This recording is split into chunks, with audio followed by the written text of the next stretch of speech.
또 하루는 하나님의 아들들이 와서 여호와 앞에 서고 사탄도 그들 가운데 와서 여호와 앞에 서니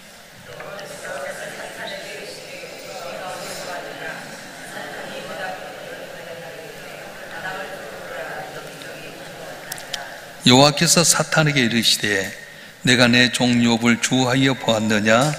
그와 같이 온전하고 정직하여 하나님을 경외하며 악에서 떠난 자가 세상에 없느니라. 내가 나를 충동하여 까닭 없이 그를 치게 하였어도 그가 여전히 자기 온전함을 굳게 지켰느니라.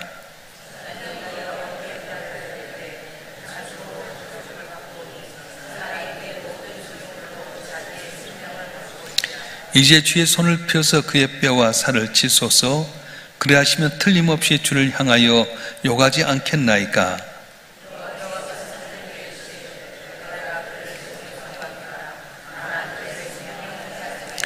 사탄이 이에 여호와 앞에서 물러가서 욥을 쳐서 그의 발바닥에서 정수리까지 종기가 나게 한지라.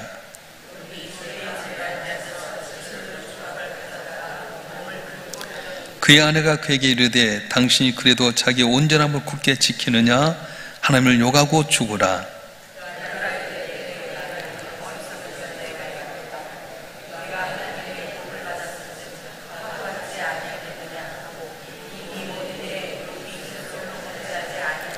그때 욥의 친구 세 사람이 이 모든 재앙이 그의 내렸다 함을 듣고 각각 자기 지역에부터 이르렀으니 곧 대만 사람 엘리바스와 수아 사람 빌닷과 나아마 사람 소발이라. 그들이 욥을 이문하고 위로하려 하여 서로 약속하고 오더니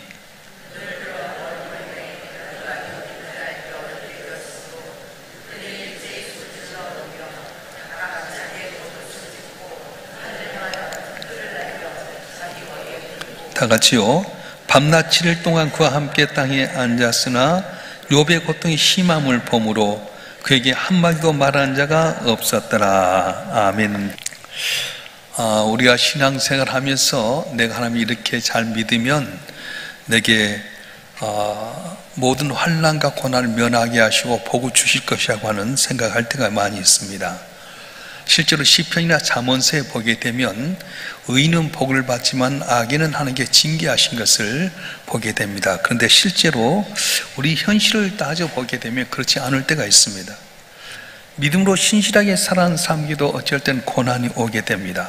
병이 올 때가 있고 사고가 날 때도 있고 물질의 곤란을 당하게 될 때도 있고 생각지 못한 많은 고난을 당할 때가 있습니다. 오히려 믿음이 없는 사람이 더 잘되고 복받아 보일 때가 있습니다. 오늘 욥기 2장은 그런 말씀에 대해서 답을 주는 내용인데요. 욥은 하나님을 경외하고 악에서 떠난 사람이다. 온전한 사람이다. 이렇게 성경 이야기합니다. 1장에서 있었던 것처럼 어느 날 이렇게 하나님께서 이렇게 하나님의 사람들과 함께 있는데 천사들이 이렇게 모였어요. 1장에도 그런 내용이 나오는데 그때 하나님께서 욥을 칭찬했더니 욥이 그렇습니다. 하나님께 잘되게 하고 형통하니까 그러지요. 힘들게 해보세요. 그래? 그럼 한번 해봐라. 내 몸은 다치지 말게 해라. 그래서 1장에서는 갑작스럽게 그 많은 재산을 하루아침에 잃어버리게 됩니다. 10남매의 자녀가 잔치하다가 집이 문을 폭삭 주고 말았습니다. 여러분 생각해 보세요. 그 많은 재산이 하루아침에 없어졌지요. 10남매의 자녀들이 믿음 생활 잘하도록 아빠 엄마가 격려했는데 그 자녀들이 죽어버리죠. 이런 고난 가운데서 얼마나 어렵습니까? 그런데 2장에 와서 보면은 건강까지 잃어버린 거예요. 우리가 가장 귀중하게 여기는 것이 뭐냐 하면 물질이고 가정입니다. 근데 건강까지 잃어버렸습니다. 이렇게 어려움 당하게 되면 여러분 어떻게 할 것 같습니까? 욥기에서 말하고자 하는 것은 고난은 누구나 다 올 수 있다는 거예요. 하나님 잘 믿어도 고난이 올 수 있다는 겁니다. 생각지 못했던 많은 환난과 핍박과 어려움이 오게 된다는 겁니다. 신앙이 깊다고 해서 고난이 없는 건 아닙니다. 오히려 믿음 생활 잘하기 때문에 고난이 올 때가 많아요. 성경에 보면 다니엘의 세 친구 사드락과 메삭과 아벳느고가 느부갓네살 왕의 신상에 한 번만 절하면은 살 수 있는데 다 고개 숙인 그 가운데서 절하지 않습니다. 한 번만 절하면 살려주겠다. 근데 믿음 생활하다 풀 가운데 던져져 버렸어. 우리가 주기철 목사님 이야기를 자주 한 이유가 뭡니까? 한 번만 신사참배하면 살려주겠다. 근데 안 하는 거예요. 꼭 다니엘의 생친구처럼 그렇게 믿음을 지킴으로 말미암아 고난당하고 순교당하지 않습니까? 신앙생활도 마찬가지입니다. 여러분 가정에서 적당하게 믿으면 남편 눈치 보면 고난이 없어요. 근데 내가 막 믿음생활 잘하면 핍박이 오지 않아요? 교회생활도 마찬가지더라고요. 내가 주에 대한 열심을 갖고 충성하다 보면 적당히 믿어. 니만 그렇게 믿느냐? 핍박이 와요. 대충 두리뭉실 거기 뭉쳐 살면 끼리끼리 모여 살고 같이 더불어 살면 핍박이 없는데 하나님에 대한 믿음을 갖고 열심히 신앙생활하면 니만 믿음이 있냐?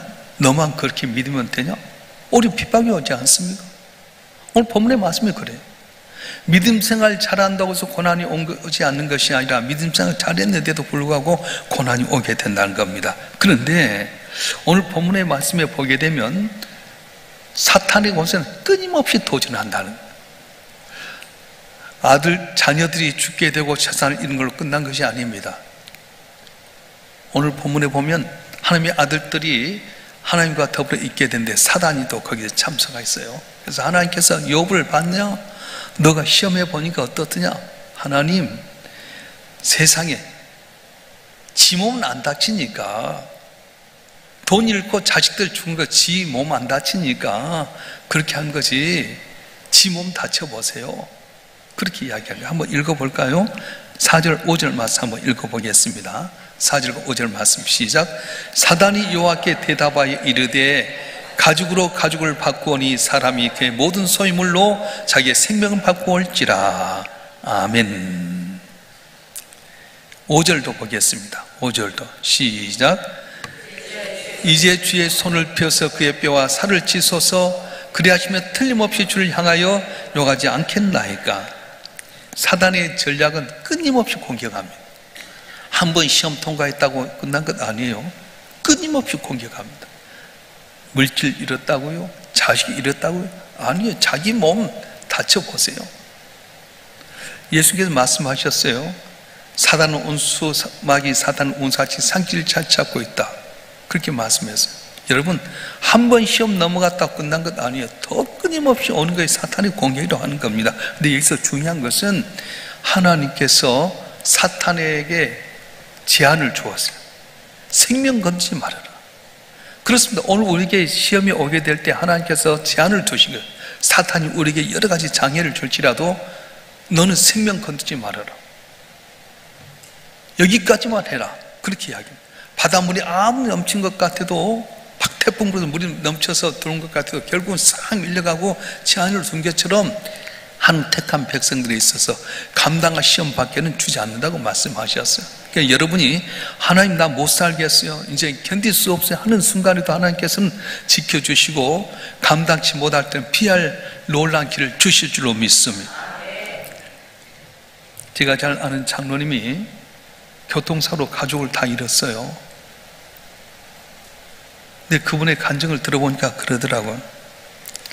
하나님께서 허락하셨기 때문에 이런 일이 왔습니다. 내가 감당할 수 없었으면 주님이 아마 막으셨을 겁니다. 그러므로 이 고난도 결국 나를 연단시키려고 하는 주님의 손길이라 믿습니다. 야, 장로님 믿음 참 좋다. 생각지 않게끔 온 가족이 가다가 장로님만 빼놓고 그냥 다 가다가 교통 다 죽어버렸어요. 하나님, 정말로 하나님 계시면 이럴 수 있습니까? 그럴 수 있을 텐데 이 장로님이 하신 말씀이 하나님께서 허락하시기 때문에 이게 고난이 왔습니다. 내가 감당할 수 없었으면 주님 막으셨을 겁니다. 그럼 이 고난도 결국 나를 연단시키려고 하는 주님의 손이라 믿습니다. 그래요. 오늘은 알지 못하지만 내일은 알 수 있어요. 사랑하는 가족을 잃어버렸다든가, 내게 생각지 못했던 아무래서 상송고 당했다든가, 한순간에 모든 물질을 잃어버렸다든가, 나는 전혀 감당치 못할 것 같은데 이것도 하나님께 허락할 만하니까 주셨습니다. 네, 그걸로 끝날 것 같아요. 돌이켜보니 더 좋은 것을 하나님께 주신다고 하는 거예요. 그럼 기억할 것은 사단은 끊임없이 공격하고 있지만 하나님께는 이 고난도 날 연단시키기 위한 것이다. 그래서 욥이 나중에 8장에 고백한 거예요. 그러지 않아요? 그가 나의 갈 길을 아시나니 그가 나를 단련하신 후에는 내가 숨같이 되어 나오리라. 여러분, 한 분 한 분 고난이 있습니까? 육신의 질병 때문에, 물질 때문에, 자녀 때문에, 세상의 사람들 때문에, 직장과 사업장 때문에 어려움이 있습니까? 하나님은 우리를 연단시킨 다음에 숨같이 쓰임받게 하는 은혜를 주실 줄로 믿습니다. 그래서 오늘 욥기의 고백에 보면 잘 믿어도 고난이 오게 되는데 사탄 끊임없이 공격하지만 주님께는 제한을 두신다. 우리 주님께 나를 지키시고 도우신다는 믿음 안에서 승리한 여러분 되길 주로 축원합니다. 오늘 본문의 말씀을 통해 좀 알 수 있는 건 뭐냐면, 시험은 누구를 통해 오냐면 가장 가까이 있는 사람을 통해 올 때가 있다는 거예요. 욥이 한순간에 많은 재산 잃어버렸습니다. 그리고 사랑하는 10명의 자녀도 잃어버렸습니다. 더군다나 자기 마음에 종기가 있어서 이걸 기아장으로 긁어야만이 겨우 신할 정도로 심한 어려움 당했을 때에 욥의 아내가 말합니다. 당신 믿는 하나님 저주하고 죽어라. 욥의 아내 입장에서도 봅시다. 욥의 아내 입장은 더 크지 않아요? 여자는 상처를 더 받죠. 한순간에 그 많은 재산 잃어버렸죠. 금이야 오기냐 끼었던 자식이 10자식이 죽어버렸죠. 믿었던 남편, 하나님 잘 믿는다고 했던 남편이 이렇게 심한 악창 종기가 돋아나서 정말 감당하지 못할 어려움이 있을 때 이 여인의 입장에서는 하나님 안 계신 것 아니냐, 그런 생각 안 들겠어요? 남자들이야 담대한 믿음이 있을지라도 여자는 그럴 수 있어요. 충분히 이해할 수 있습니다. 그런데 욥에게는 이 가까이 있는 아내의 말이 치명적이었어요. 여보, 힘들지만 뜻이 있겠죠. 말 한마디 했으면 얼마나 좋겠어요. 근데 당신 믿는 하나님 저주하고 죽으라. 하나님 안 계신다. 오늘 여러분에게 가장 아픔을 주는 사람은 누굽니까? 가까이 있는 사람이에요. 사랑하는 남편의 말이, 아내의 말이, 내 자녀의 말이 내 가슴을 찌르듯 하잖아요. 제가 잘 아는 그 권사님의 제 이야기를 들었는데요, 이 권사님이 건강하시던 분이 몸이 아프셨대요. 몸이 아프셔갖고 갑자기 통증이 와가지고 병원을 가야 될 텐데, 남편이 참 무심한 남편이에요. 근데 병원에 가서 이제 병원비가 나왔는데 뭐 보험도 나오고 못하고 오신 분들이 이제 경력금도 주고 해서 했는데 병원비가 좀 몇십만 원이 부족했어요. 그런데 그 남편이 그 없는 것 때문에, 너 때문에 돈이 몇십만 원 들어갔다. 계속 한 며칠 동안 그 이야기를 하는데 죽겠다는 거예요. 세상에 남편이 저럴 수 있느냐? 아내가 살아있는 것만 해도 감사해야지, 얼마나 아프냐고, 얼마나 힘드냐고 이렇게 이야기해야지, 다 자기가 보험금으로 하고 또 이렇게 경력금 받아가지고 이렇게 해서 좀 돈 20-30만 원 부족한데 그것 때문에 아프갖고 생돈 들어갔다는, 근데 너무 가슴이 아프다는 거예요. 누가 내 마음 아프게 합니까? 가까이 있는 사람은 그래요. 멀리 있는 사람은 그렇지 않아요. 여러분 자녀들이 여러분 마음을 너무 찝게 합니까? 부모님 날 위해 뭘 해줬냐고? 뭘 해주긴, 진자리 마른 자리 가라며 애써 죽는데 어머니 아버지 나한테 뭘 해줬냐고? 가슴 아프잖아요. 여러분 남편이 말 한마디 던지는 것, 아내가 말 한마디 던지는 것, 그것 때문에 아버지 무너져 버린 거예요. 우리가 믿음 생활할 때 평탄할 때도 필요하지만 진짜 신앙은 고난 가운데 드러나게 됩니다. 예배가 기쁠 때만 드려진 것이 아니라 내 삶 가운데 고난과 눈물이 있을 때도 주 앞에 무릎 꿇고 기도할 수 있는 것이 바로 참된 믿음이라고 말씀하셨어요. 그래서 여러분 사람 보지 마세요. 하나님 바라봐야 돼요. 어떤 분이 이제 암에 걸렸답니다. 암에 걸렸는데 다 와서 알고, 권사님 어떻게 이렇게 이럴 수 있어 그랬는데 한 분이 그냥 와서 손만 꼭 잡고 눈물을 흘리더래요. 근데 나중에 이 권사님이 이야기한 데 보니까 와서 이야기 말하고 했던 거 하나도 안 들렸는데 아무 말 없이 손잡고 눈물을 뚝뚝 흘려진 것에 위로를 받았다는 거예요. 오늘 우리에게 주어진 것이 그렇습니다. 우리 욥이 고난을 당했을 때 엘리바스, 빌닷, 소발이라고 하는 사람이 각각에 쳐서 있었는데 그들이 욥의 말을 듣고 약속하고 찾아왔어요. 욥을 보니까 옛날에 그 부자고 정말 참 멋있고 믿음 좋았던 욥의 모습이 아니라 너무 초라하게 짝이었고 온몸에 종기가 나서 욥인 줄 모를 정도 되니까 그들이 어떻게 하면 그냥 아무렇지 않고 눈물만 뚝뚝 흘리고 엉엉 울었어요. 7일 동안 울었어요. 여러분, 진정한 이론은 뭡니까? 함께하는 침묵이라고 하는 거예요. 저도 교회에서 이렇게 신앙생활하게 할 때, 믿음생활하면서 걸어가게 될 때에 수많은 다른 것보다도 성경을 크게 짓다 보니까 어려움이 있잖아요. 탁 마리가 툭 던져. 목사님 뭐 하시냐고. 그렇지 않아도 정말 힘든데 말을 함부로 하면요 힘들어요. 근데 어떤 분은 가만히요, 목사님 기도하고 있어요. 하나님 살아계셔요. 야, 근데 그것이 천국을 준 것보다 더 좋더라. 그래요. 말이 중요한 것이 아니라 함께 하는 것. 제 새벽에 있으니까 이야기하는데, 제가 이제 교회가 너무 재정적으로 어려워서 코로나 이후로 이렇게 가면서 교회 덩치는 커졌는데 법이 달라졌어요. 물가는 오르죠. 사람도 더 써야 돼요. 그러니까 인건비랑 돈이 많이 들잖아요. 그럼 제가 교인들에게 아이고 장로님, 권사님, 집사님 돈 좀 빌려주세요. 그러면 네, 그렇게 할게요. 그러면서 교회에다 돈을 빌려줘요. 그럼 또 이렇게 해서 갚기도 하고, 어쨌든 못 갚고 올 때도 있고. 그런데 전혀 안 그러면 뒤통수 치는 거야. 목사가 교인들에게 전화해서 돈이나 빌려달란다. 여러분, 내가 잘 먹고 잘 살려면 뭐하러 돈 빌려? 안 그러겠어? 교회 지키려고 하는 거지.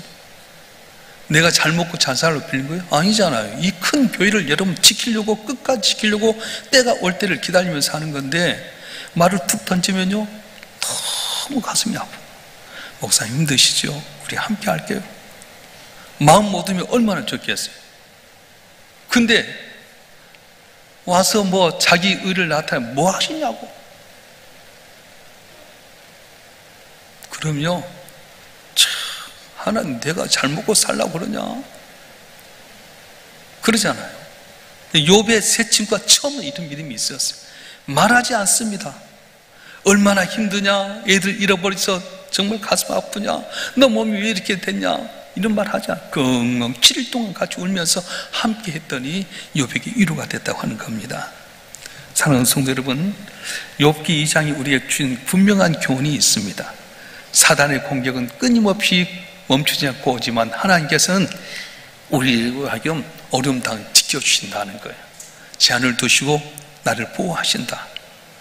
또한 고난의 신앙을 이렇게 탁 어렵게 만드는데, 누가 나를 어렵게 만드냐? 가장 가까이 있는 삶의 자리 속에 나를 어렵게 만드는 거예요. 내 가족이, 교회 안에서 가까이 있는 사람이, 친구라고 하는 사람들이 나를 어렵게 할 때가 많다는 거예요. 기억하시오. 그래서 우리는 뭘 바라보냐? 사람 보는 것이 하나님 바라보라는 거예요. 할렐루야. 고난받는 이웃이 있을 때 여러분, 말보다도 함께 있는 것이 얼마나 중요한지 모릅니다. 가만히 있어서 가만히 있는 거죠. 제가 김사원 목사님께 너무 힘들어서 문자를 보내서, 목사님 나 감당 못하겠어요. 끝난 것 같아요. 목사님 전화가 온 거예요. 야, 밥 먹자. 밥 먹으라. 내가 힘들어 죽겠다. 밥 먹자는 거예요. 갔어요. 아무 말도 안 하고 밥만 먹고 가라고 그러더라고. 아이고 이거 뭐야. 근데요, 그 다음에 목사님 돈을 지원해 주셨어요. 내가 돈 지원한다 말 안 해도 야, 밥 먹자 와라. 이게 차원이 틀리더라고. 여러분, 우리 가운데 어려운 분 있으면요, 못하기보다도 집사님 나하고 밥 한번 먹어. 아무 말은 밥 한번 사주고 돌아서는 건데 아무것도 아닌 것 같은데 거기에 은혜가 있는 거예요. 오늘 욥의 세 친구들이 그랬습니다. 욥의 세 친구들이 처음에는 믿음을 갖고 있는 그 세 친구들이 어떻게 했냐면, 욥이 고난당할 때 막 말로 위로한다고 그런 것이 아니라 같이 울었어요. 7일 동안 함께 울었어요. 욥의 고난을 뭘로 말로 위로할 수 있습니까? 여러분 삶 가운데 고난을 누가 말로 위로가 됩니까? 그렇지 않아요. 함께 같이 조용히 울어주고 아픔에 동참하게 되면 넘치는 위로가 넘치는데, 혹시 말씀을 통해서 저와 여러분 한 분 한 분이 그래, 내가 믿음 살아 고난이 올 수 있지만 이 고난 가운데 날 연단하신다, 내 가장 가까이 있는 사람이 내게 아픔을 주지만 이럴 때일수록 낙심하지 말고 하나님 바라보자. 내가 고난당할 때 누가 내게 가장 힘이 될 것인가? 그래서 말없이 울어주는 욥처럼 여러분의 삶의 현장 가운데 고난당한 자에게 욥의 처음 이 세 친구들의 모습처럼 이루어져가 되어 삶 영광을 나타내는 우리 모든 삶이 되었으면 좋겠습니다. 기도하겠습니다.